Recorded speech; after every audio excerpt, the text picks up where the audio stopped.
Ce soir sur TVS, des soins gratuits pour les prisonniers de la prison centrale de Libreville, initiative du SAMU social gabonais qui a procédé ce matin à l'installation d'une unité de soins dans l'enceinte de la dite structure. Ce sera dans quelques instants avec Arnaud Mbabokoum. On s'attardera également sur cette causerie organisée par l'Observatoire des droits de la femme à l'occasion de la célébration en différé de la journée de la veuve. C'était le sommaire, les détails, c'est maintenant. Mesdames et messieurs, bonsoir et bienvenue dans ce journal. Je vous l'annonçais à l'instant, les détenus de la prison centrale à l'honneur ce matin par le SAMU social gabonais qui leur a offert des soins gratuits. Une action organisée conjointement avec le ministre de la Justice, garde des Sceaux, à la prison centrale ce matin, Arnaud Mbabokoum pour le compte de notre rédaction. Arpentant les coins et recoins du territoire national en apportant aide et assistance médicale aux compatriotes nécessiteux, le SAMU social gabonais ne s'est pas borné à cette opération profitable jusque-là aux seuls compatriotes libres de tout mouvement d'aller et venir. Il a érigé un quartier général de soins médicaux ce matin au profit des détenus du pénitencier de Libreville, un acte traduisant l'égalité de chance, un des piliers du plan stratégique Gabon émergent à la lecture du coordonnateur général Wenceslas Yabar. Inédite, c'est la première fois dans notre pays que l'on vient soigner des détenus, faire des soins de masse aux détenus. Je tiens à vous signaler que c'est la 3e semaine et nous avons déjà soigné 92 de nos compatriotes détenus ici les 2 premières semaines. Et là aujourd'hui vous voyez qu'il y a presque 300 détenus qu'on va soigner.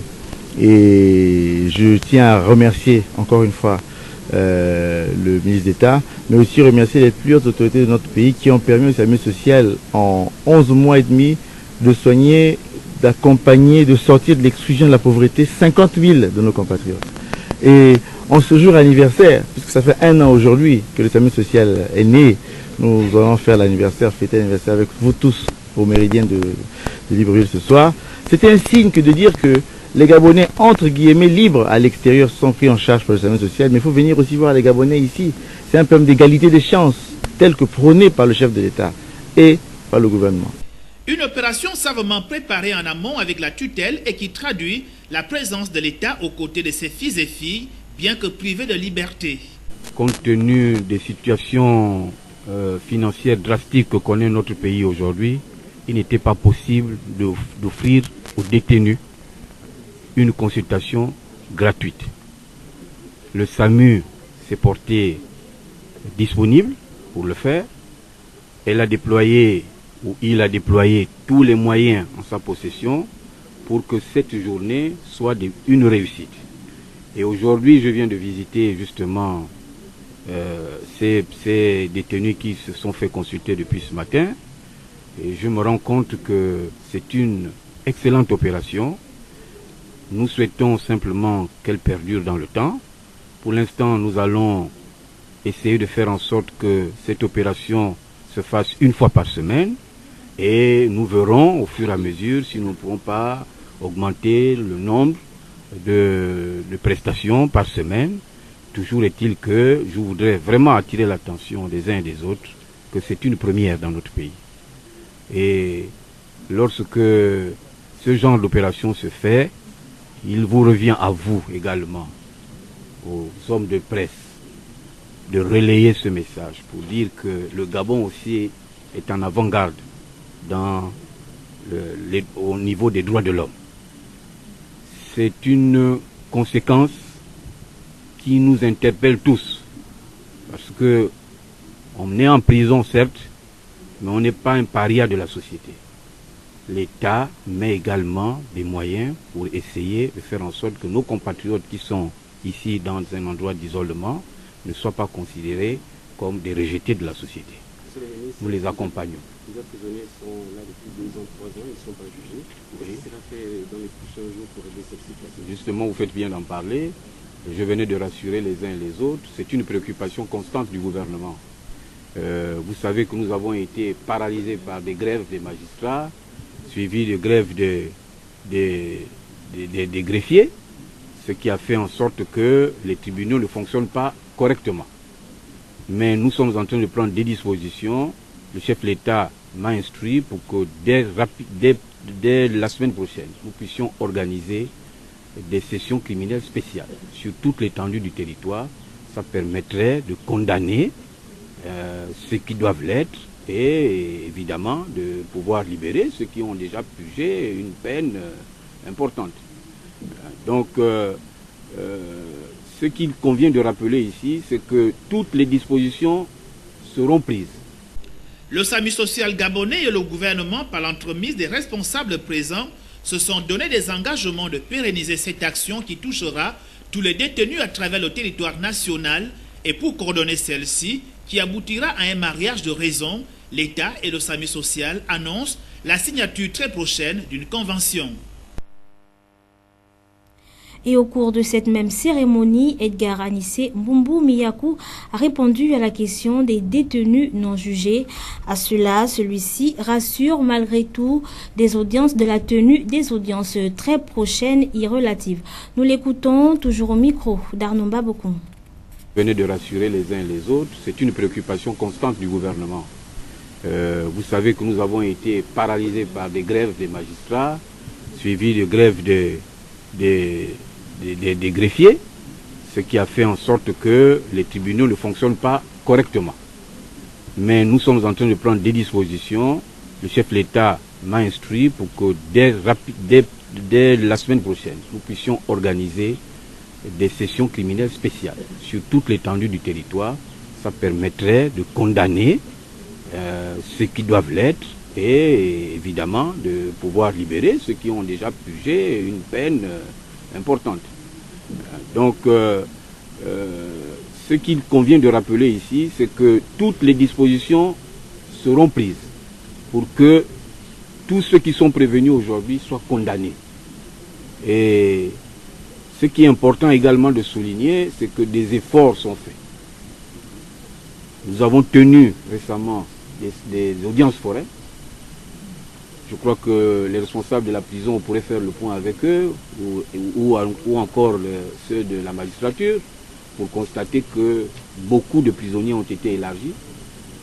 Certains ont été condamnés. Et je crois que ce qui est important pour chaque détenu, c'est de savoir que s'il est ici, il l'est pour une raison particulière et il doit savoir pour combien de temps il est ici. L'État fera l'effort d'être au rendez-vous à ce niveau. La journée mondiale de la veuve et de l'orphelin, c'était le 23 juin dernier, mais on en parle encore avec cette célébration en différé de l'Observatoire des droits de la femme et de la parité qui a échangé avec les femmes afin qu'elles soient mises au parfum sur les nouveaux textes relatifs aux droits de succession en terre gabonaise. Un reportage signé sur les images de Fleury à Siondo.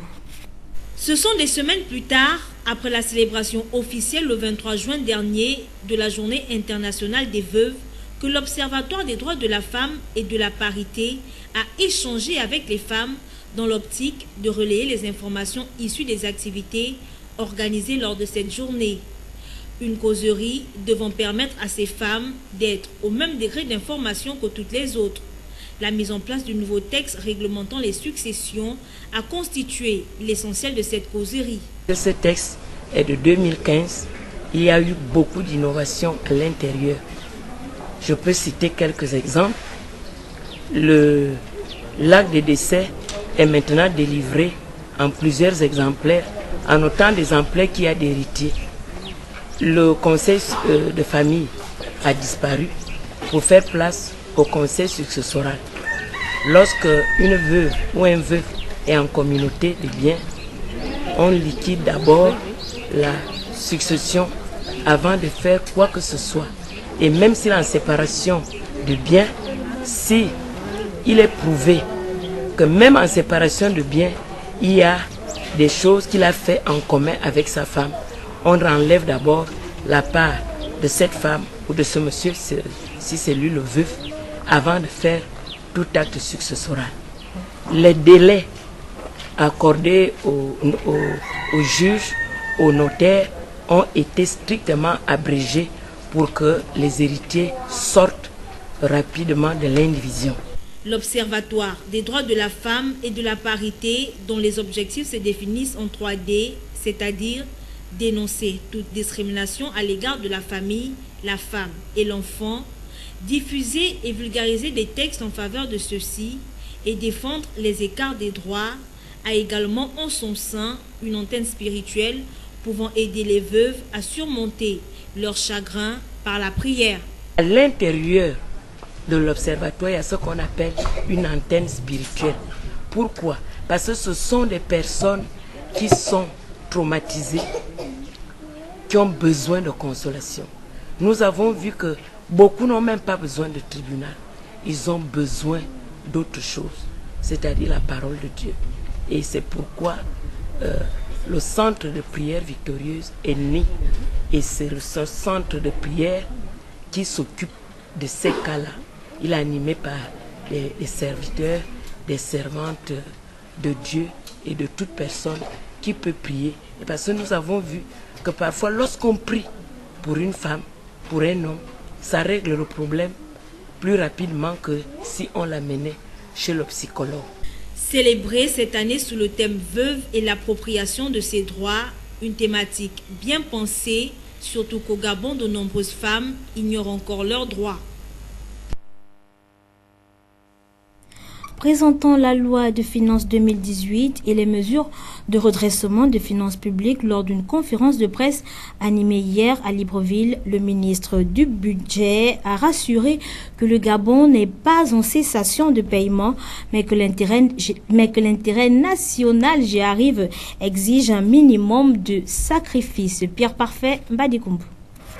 C'est un véritable exercice didactique auquel s'est prêté le ministre d'État, ministre du Budget et des Comptes publics, Jean-Fidèle Otando, après l'annonce des mesures de redressement des finances engagées par l'État gabonais depuis le Conseil des ministres du 21 juin dernier. Avant d'expliquer l'option de ces mesures courageuses, le ministre du Budget a été suffisamment clair. Notre pays n'est pas en cessation de paiement. La cessation de paiement se caractérise par l'impossibilité de faire face à son passif exigible par l'actif réalisable et disponible. C'est que dès l'instant où je n'arrive pas à faire face à mon passif exigible grâce à cet actif, alors je suis en cessation de paiement. Alors que le Gabon n'est pas dans cette situation. Nous avons des actifs réalisables, nous avons des actifs disponibles, largement au-delà du montant de notre passif exigible. Donc notre pays n'est pas en situation de cessation de paiement. Selon Jean-Fidèle Otando, la masse salariale du Gabon plafonne 710 milliards de francs CFA chaque année, c'est-à-dire l'équivalent de 59% de recettes fiscales du pays, largement au-dessus de la norme CEMAC qui fixe la barre à 35% des recettes fiscales dédiées à la masse salariale. En déficit budgétaire depuis 2013, notre pays se retrouve dos au mur, poussé à adopter une politique de rigueur. Grâce aux différentes mesures prises par le gouvernement et la présidence de la République, visant notamment à dégraisser leurs effectifs, le Gabon pourra économiser 140 milliards en 2018 et un peu plus les années suivantes. Abordant un autre point sensible, le ministre du Budget a indiqué que les mesures gouvernementales toucheront uniquement les fonctionnaires touchant plus de 650 000 francs CFA par mois. Des explications claires comme du cristal, même si à certains moments, on a eu du mal à comprendre. Monsieur le ministre, le Gabon est-il en crise ou pas? Un pays qui est en crise ne peut pas dégager une croissance positive. Or, sur 2017, la croissance était positive. Et sur 2018, nous projetons également une croissance positive. Rien qu'à travers ces deux aspects, je peux répondre que le Gabon n'est pas en crise. Très bien. À ses côtés, le ministre de la Communication, Guy Bertrand Mapangou. Le Gabon est-il en crise ou pas? Le Gabon n'est pas en dehors du monde. Tout le monde sait que nous sommes en pleine crise, je veux dire, mondiale. Clair, comme du cristal, pas tout à fait. Les principes fondamentaux du programme d'éducation aux valeurs de l'Institut sud-africain d'éducation Sathya-Say sont enseignés au centre Arc-en-Ciel pour aider les enfants à devenir responsables, attentifs, respectueux, mais surtout disciplinés. Plus de détails dans ce reportage de Pierre Parfait Mbadikou. Le centre Arc-en-Ciel, en partenariat avec l'Institut d'éducation Sathya-Say d'Afrique du Sud, a lancé le 5 juillet 2018 à Libreville un programme de formation étalé sur 3 jours et qui cible près de 100 personnes. L'objectif étant d'acquérir les principes d'éducation Sathya-Say pour aider les enfants à devenir responsables, attentifs, respectueux et disciplinés. Une interactivité et puis ce qui est intéressant c'est finalement de prendre le temps de se reconcentrer sur l'essentiel et sur finalement ce que chacun en nous a apporté toute notre vie et ce qu'on veut maintenant en fait transmettre aux autres. Et on est moins dans des techniques d'enseignement classiques où justement il faut faire ça, il faut faire ça, il faut faire ça. Mais non, on se dit plutôt que voilà, moi, ma famille, etc., ils m'ont appris ça comme valeur. Et c'est finalement ça qui a été important dans ma vie. C'est peut-être pas les mathématiques, c'est peut-être pas la conjugaison, etc. Mais ce qui a été important dans ma vie, ça a été les valeurs qu'on m'a transmises. Et donc, c'est important, le plus important finalement, c'est de pouvoir transmettre ça aux enfants pour l'avenir et pour l'humanité. La dernière journée de cette formation est dédiée à l'équipe d'Arc-en-Ciel et certains formateurs venus d'Afrique du Sud pour partager, échanger leur expérience, pour expliquer leur parcours, comment ça marche chez eux et expliquer finalement comment ça pourrait marcher dans notre pays. C'est au cours d'une conférence de presse tenue par l'ONG AGOS à la Chambre de commerce de Libreville que cette ONG a fait le bilan de la caravane initiée sur les ODD, Objectifs de développement. Euphrem Biyogo Edzo. Les objectifs de développement durable, cette question ô combien importante vient de faire l'objet d'une rencontre entre le bureau local de l'Association gabonaise des œuvres sociales et la presse nationale et internationale dans le cadre des échanges liés au contenu du rapport marquant la fin de la caravane du futur. En 2015, la planète tout entière s'est fixée pour objectif de rompre avec la pauvreté de par la mise en place des EMD, objectif du millénaire pour le développement. Il est question d'éradiquer cette extrême pauvreté ou des pandémies comme le paludisme jusqu'à l'horizon 2030. Nous, les organisations internationales, c'est la course à la montre jusqu'en 2030. Il faut faire quelque chose pour les populations. Un défi extraordinaire, même si les objectifs sont réalistes, dans la mesure où on ne peut pas continuer à faire comme avant. Ils ont été définis à partir de la conférence de Rio plus 20.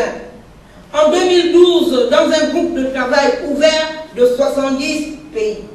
Le chemin, bien que trouvé d'embûches, mais mérite au moins une attention toute particulière des gouvernants. Les partenariats importants sont plus que la bienvenue entre États, sans omettre l'apport des ONG internationales, en application avec les orientations de la conférence des Rio. Au Gabon, l'antenne locale de l'ONG AGOS dit poursuivre son œuvre dans le strict respect des règles établies. Place à l'actualité hors de nos frontières. D'abord en France, le calme n'est pas revenu à Nantes, théâtre d'une troisième nuit de violence dans la nuit de jeudi à vendredi. Un lycée et une station-service ont été visés, tandis que la police a procédé à 3 interpellations. Reportage. Dans les quartiers de Nantes, tout semble calme. Pas de dispositif policier visible. Quelques heures plus tôt, dans le quartier du Breil, le recueillement mais aussi la colère au cri de vérité et justice. 1 millier de personnes ont participé à une marche blanche en la mémoire du jeune homme qui a succombé à un tir de policier mardi. Autour de la mère et des proches de la victime, les habitants d'un quartier qui porte encore les stigmates des violences de ces 2 derniers jours. Nous sommes là aujourd'hui pour cette marche blanche, pour lui apporter et pour apporter à sa famille toutes nos condoléances et tous nos soutiens. Manifestement, ce policier, il a tiré sans aucune raison valable et donc c'est extrêmement grave. Voilà, donc il faut que ça s'arrête. La nuit dernière, une quarantaine de voitures ont été brûlées, mais aussi des bâtiments publics comme cette bibliothèque et des commerces. Des violences malgré une forte présence policière. Quelques heures après, les habitants amers ne pouvaient que constater l'étendue des dégâts. C'était la guerre. La guerre à Malakoff. Et dans toutes les cités, ça fait 35 ans que j'habite le quartier. Je n'ai jamais vu cela. Je comprends que les gens soient révulsés de ce qui s'est passé, mais je ne comprends pas qu'ils détruisent leurs propres structures, les structures de leurs enfants, de leurs parents. Tout ça, ça a été créé pour eux et ils ne comprennent pas que c'est eux-mêmes qui font du mal, quoi. Des violences pour lesquelles 12 personnes, dont 4 mineurs, ont été interpellées. Le policier qui a tiré avec son arme de service a été placé en garde à vue. Il est toujours entendu. En Allemagne, la coalition au pouvoir a enfin trouvé un accord jeudi sur le renvoi de certains migrants à la frontière avec l'Autriche. Cet accord ne prévoit aucun transit et aucune décision unilatérale de l'Allemagne. Reportage. Après des jours de négociations, les trois partis du gouvernement allemand divisés sur la question migratoire annoncent enfin un accord. Nous avons discuté d'une nouvelle proposition pour la régulation et le contrôle de la migration. Nous avons conclu un accord. Toutes les parties, CDU, CSU et SPD, y ont travaillé ensemble. Le SPD a accepté l'accélération du renvoi des migrants déjà enregistrés dans un pays européen. En revanche, les centres de transit à la frontière autrichienne, concession d'Angela Merkel à son ministre de l'Intérieur, ne seront pas créés. Ce dernier point était la principale pomme de discorde entre la chancelière allemande et ses alliés sociaux-démocrates au sein de la coalition, mais aussi avec l'Autriche, qui refuse d'accueillir de nouveaux migrants à sa frontière. Quelques heures plus tôt, Viktor Orban s'entretenait avec Angela Merkel. Le Premier ministre hongrois refuse le renvoi de migrants vers son pays. Nous n'acceptons pas que la Hongrie soit le premier point d'entrée dans l'Union européenne. Nous pensons donc que les personnes renvoyées par l'Allemagne doivent aller en Grèce. Cela va être une longue bataille juridique et nous sommes prêts. Le ministre de l'Intérieur allemand, qui avait menacé de démissionner si un compromis n'était pas trouvé, devrait donc présenter un plan d'action à Angela Merkel d'ici la fin de l'année. Cet accord arraché au forceps permet à la chancelière de sauver son gouvernement au bord du naufrage depuis plusieurs semaines. Cap sur l'actualité sportive de cette édition d'information avec l'ouverture du centre aéré pour les tout-petits depuis 4 jours pour une durée d'un mois. Le centre sportif Saouti ouvre ses portes aux enfants âgés de 3 ans et plus pour un camp de vacances dénommé Centre aéré. Plus de détails et de précisions avec Euphrem Biogo-Edo. Environ 70 jeunes enfants, garçons et filles confondus, âgés de 3 ans et plus, prennent part à un camp de vacances dénommé Centre aéré qu'abrite le centre sportif Saouti depuis le 2 juillet dernier pour une durée d'un mois. Tout au long de ce camp de vacances, les enfants bénéficient d'une initiation à diverses disciplines sportives, dont la natation, le tennis, le basketball, le football, la gymnastique. Les divertissements ne sont pas en reste avec la danse, le château gonflable, le mini-parc, les jeux de société et les arts plastiques. Le tout avec un encadrement chevronné, soucieux du sens de partage de connaissances. Non seulement l'idée générale, c'est de divertir les enfants, et en même temps de montrer aux enfants qu'à travers ce divertissement, ils peuvent apprendre quelque chose. Donc l'objectif, c'est rechercher, c'est de détecter des enfants futurs à pouvoir faire différentes sortes d'activités, que ce soit du tennis ou basket ou natation. Qu'à la rentrée scolaire, qu'on pourra les ingérer dans des clubs de natation ou de football ou de basket. À mi-parcours, elle est positive. On se rend compte que les parents sont intéressés et les parents viennent inscrire ses enfants. Comme vous pouvez le constater, nous avons des enfants âgés de 3 à 16 ans et aujourd'hui nous sommes presque à 70 enfants et on peut dire que le bilan est positif pour le moment. Partant de la piscine jusqu'à l'ensemble des aires de jeux visités, sous escorte des encadreurs, Des pensionnaires s'adonnent à cœur joie à la pratique des disciplines proposées, tout en s'appliquant à chacun des ateliers. Ce que nous ne connaissions pas auparavant, c'est bien faire les lancers francs au basket. Et bien, les coachs nous ont déjà appris comment effectuer les lancers francs et les différentes techniques pour le faire. Jusque-là, le chronogramme des activités est respecté et demeure inchangé. Les cours commencent à 9h pile, elles prennent pause à midi, les enfants vont se restaurer et à partir de 13h pile, les enfants font une sieste et ils reprennent des activités à 14h45 pour terminer à 17h pile. Il y a une cantine au sein du club Sauti? Oui, il y a une cantine, comme vous pouvez le constater, en face de la natation, de la piscine, il y a un restaurant, c'est là-bas où les enfants se restaurent après les activités de midi. Tout est fin réuni au centre arriéré du centre sportif Sauti de Libreville en vue d'offrir d'excellentes vacances aux tout-petits. Quant aux conditions d'accessibilité, elles sont à la portée de toutes les bourses. Nous rappelons que ce centre sera ouvert durant un mois et pas plus.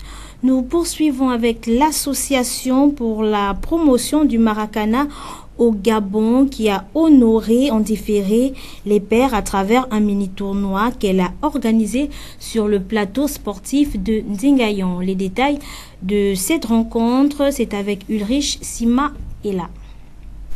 À l'occasion de la fête des pères, l'association pour la promotion du Maracana et des disciplines associées a organisé un mini-tournoi sur le plateau sportif du stade Nzayon pour célébrer en différé cette fête qui ne connaît pas un grand engouement dans notre pays. Plusieurs équipes étaient convoquées à ce rendez-vous. Seules 2 ont pu répondre présentes. Il s'agit de l'équipe de la sécurité pénitentiaire en jaune et celle des Pro-Foot en rouge. Ces 2 formations ont livré un match en aller-retour. La première manche fut remportée par l'équipe des Pro-Foot qui est également sorti vainqueur du tournoi après avoir remporté le match retour au tir au but après un score vierge dans le temps réglementaire.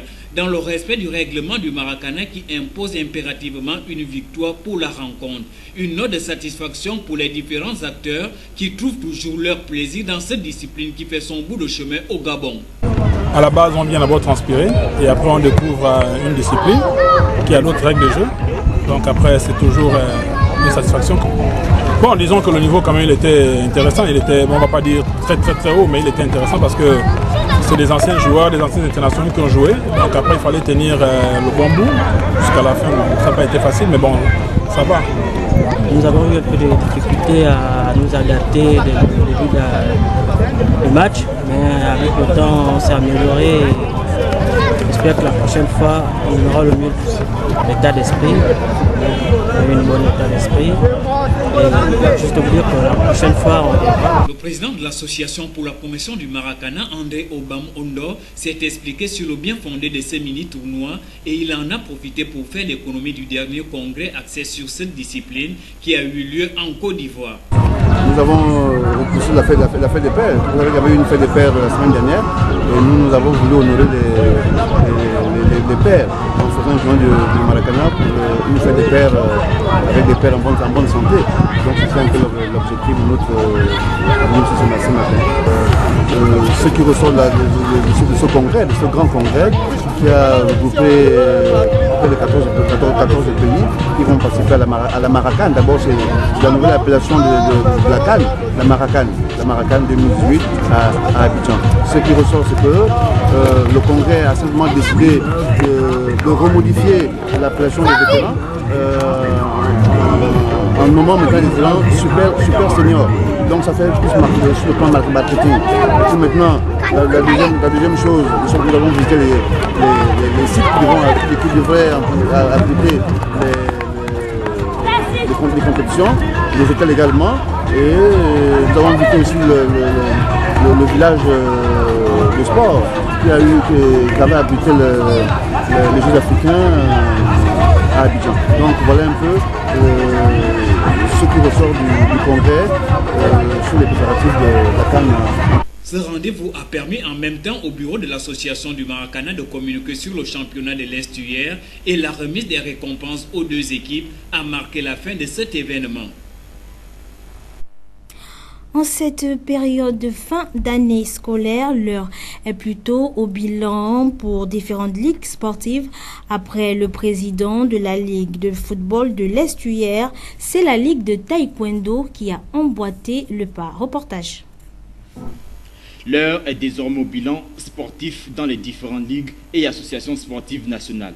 C'est à cet effet que le président de la Ligue provinciale de taekwondo de l'Estuaire s'est prêté à nos micros. Objectif, décliner en quelques mots le rendu de la saison 2017-2018. La saison 2017-2018 a été riche sur le plan de compétition parce que nous avons démarré avec la coupe d'ouverture depuis le 5 novembre et à cela nous avons enchaîné avec le championnat de l'Estuaire, un championnat qui doit normalement prendre fin à la fin du mois de juillet. Et parmi ces championnats, nous avons eu des coupes qui sont passées. Du côté du bureau exécutif de la dite ligue, le bilan est plus ou moins satisfaisant. Une satisfaction qui réjouit l'ensemble des membres de cette institution. Les perspectives de la saison sportive qui pointent à l'horizon sont désormais tracées avec plus d'ambition. Notre souhait, c'est que la saison prochaine, nous puissions faire mieux que cette saison. Parce qu'à chaque fois, nous voulons améliorer certaines choses. On va faire déjà à la fin, lorsqu'on va boucler la saison, on va voir avec mon bureau ce qui a marché, ce qui n'a pas marché, pour que la saison prochaine, nous puissions rectifier le tir et que tout se passe bien et que ce soit mieux. En concluant ces propos, Denis Bumba salue les efforts fournis par l'ensemble de la famille du taekwondo, tout en souhaitant le meilleur pour la saison prochaine. À quelques jours du démarrage de la compétition de feu Maître Nzamba, la Ligue, via son président Denis Bumba, nous livre ici l'intérêt principal de son institution. Il est au micro de Yasser Nicolas Ndong. La Ligue attache un intérêt particulier à ces compétitions parce que le grand Maître Nzamba, il fait partie des douanes, des piliers, des anciens de cette discipline, sont un peu qui ont mis en place, qui ont vu cette discipline coréenne lorsque la discipline arrive au Gabon. Donc la Ligue ne fait qu'accompagner l'Association nationale Panthère pour l'organisation de cette discipline, cette compétition. Voilà pourquoi la Ligue est partie prenante et nous sommes dans le comité d'organisation pour que cette compétition se passe bien et qu'elle soit belle pour tout le monde. Nous voilà arrivés dans la rubrique Expression libre. Dites-nous, que pensez-vous du retour sur le marché de l'eau en sachet? Un micro-trottoir réalisé ici par Mosconi Ngonba.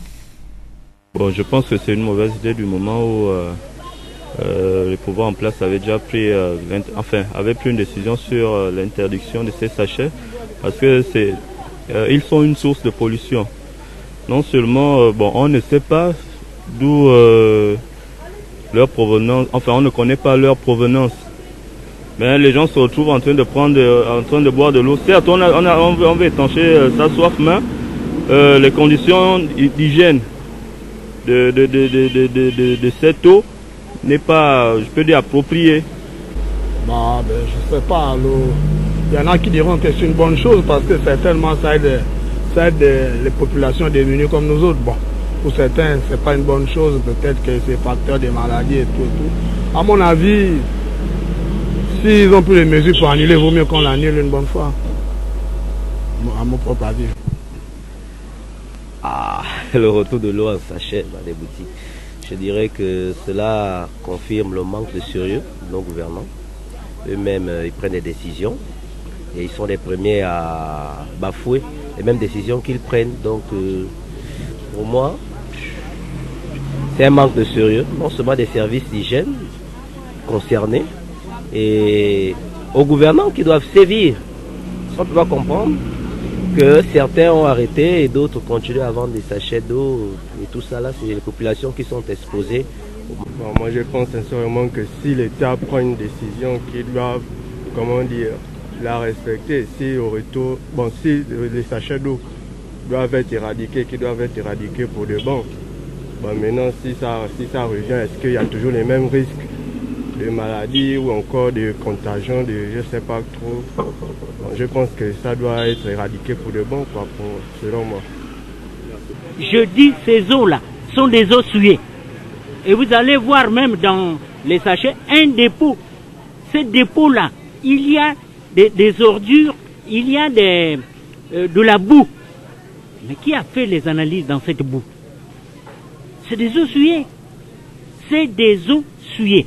Moi, je pense que c'est pas normal. On prend ces gens-là, on les met en prison. Parce que ce sont ces gens-là qui tuent les gens. Voilà, c'est sur ce que nous refermons cette page d'information.